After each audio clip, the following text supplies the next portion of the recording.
Hello mga kakusina! Ako po ulit si Ate Angel ng Kusina ni Angel, and for today's video, gagawa na naman po tayo or tuturuan ko na naman po kayo ng another dessert recipe na for sure ay hindi mo pa nagagawa or nasusubukan sa iyong kusina, kaya't panoorin mo na ang buong video dahil madali lang po ito. So una, meron tayo ditong microwavable tub na merong tig 500 ml. Bago po, meron ako ditong natira na custard cake bars. So, hiniwa ko lang po iyan sa gitna. Ayan, para tipid. So, naglagay tayo dyan ng tigta 3 piraso. So, in total, makakagawa tayo siguro ng 4. So, ayan po ay natira lang dito sa aking ref. So, kapag nailagay nyo na yan dyan, i-flatten lang natin to. Tapos, ilagay nyo lang siya sa inyong chiller para po kapag lumamig, hindi siya mabilis. Kunwari, sinalina na natin siya ng mixture. Hindi siya mabilis malulutang or lulutang yung ating cake bar. So, kapag nailagay na po natin dito yung ating cake bars, ang ganda ng kulay, no? Ilalagay lang natin to sa ating chiller. Tapos, ipapakita ko sa inyo kung ano pa yung next procedure. So, una, para sa ating mixture, kakailanganin po natin dito ng isang sachet or 24 grams nitong Menu Magic Green Jelly Powder. So, ilagay nyo lang yan dito lahat sa ating kaserola. Make sure na hindi pa po nakabukas yung apoy sa ating kalan. After adding ng ating green jelly, kakailanganin na rin po natin dito ng evaporated milk or Marie Evaporada. Yung bawat isang lata po nito ay meron siyang 380 grams. And ang gagamitin ko po ay 3 piraso ng Marie Evaporada. Pero optional lang po yun. Kung meron kayong evap dyan na marami, pwede naman. Kung wala, pwedeng 1 piraso. Tapos, maglagay na lang kayo at least 3 cups of water. So, ako kasi, meron lang akong stocks pa nitong Marie Evaporada kasi po mura lang din naman to. Tapos, inilagay ko na yan dyan sa ating kasirola. After adding ng ating Marie Evaporada, maglagay na rin tayo dyan ng 1 can or 380 grams nitong Marie Condensada. So, ilagay lang natin yan dyan lahat dahil napakamahal po ng bilihin. Pero ito si Marie, mura pa po yan sa ating market. Kapag nailagay na po natin yung ating Marie Evaporada, pati yung ating Condensada, tunawin lang po natin yung inilagay natin dyan na isang sachet or yung ating jelly powder na 24 grams. Make sure po na nakapatay pa yung apoy sa ating kalan, ha? Kasi dapat po ay natunaw muna yan ng maigi bago nyo yan bubuksan. Kasi po, ayoko nung parang namumuo-muo pa siya kapag pag kinain na natin.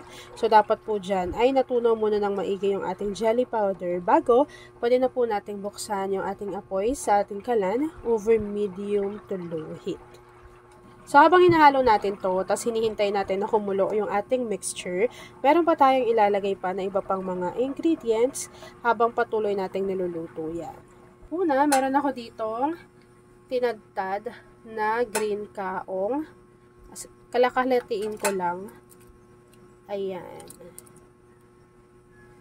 Tapos, meron din ako ditong maliliit na nata de coco. Kulay puti lang yan. Dinrain lang natin yung pinaka-syrup niya kasi maasim yun. After adding nung ating kaong, pati nung ating nata de coco, haluin lang din po natin ito ng maigi. Tapos, hahayaan po natin kumulo yung ating mixture habang continuous po natin tong hinahalo. Para po hindi lang namumuo yung ating mixture sa bottom ng ating pan. Lalo na, meron po tayo ditong inilagay na jelly powder.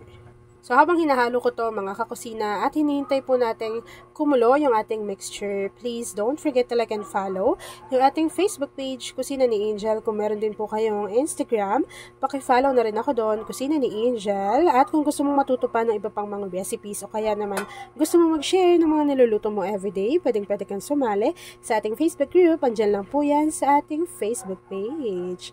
Grabe, alam nyo ba, sobrang dali lang ng recipe natin na to. Pero, talaga namang masarap. Pwede mo yung ipang-regalo, ipamigay mo kapag nakagawa ka. Pwede mo rin siyang ipang-negosyo. Kaya naman, pwede mo siyang ipanghanda.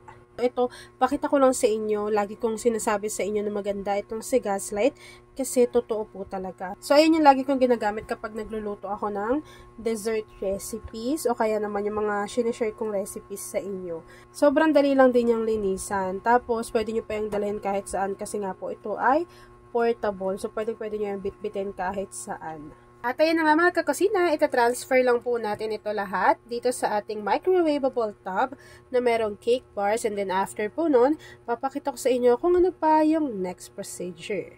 Kapag na-transfer na po natin yung ating mixture dito sa ating lagayan, set aside lang natin to. Hintayin natin yung mag-set or mag-firm, and then after po nun, ipapakita ko na sa inyo kung ano yung natapos nating easy dessert recipe. At ayan na nga mga kakusina, once na lumamig na yung ating dessert recipe, nilagyan ko lang po yan ulit ng kaong tapos ng keso on top, and then pwede na po natin yang enjoy! At ayan na nga mga kakusina, tapos na naman po ang ating easy dessert recipe na Nata Jelly Dessert. Kung nagustuhan mo yung ating video, please like and share this video. At kung hindi ka pa nakakapag-subscribe sa aking YouTube channel na Kusina ni Angel, please click subscribe button. Click mo na yung notification bell, click all para lagi kang updated sa bawat ina-upload kong mga videos. Yun lang mga kakusina. Thanks for watching and enjoy this video. Pakishare ng ating video, lalo na kung isa ka sa dessert lover.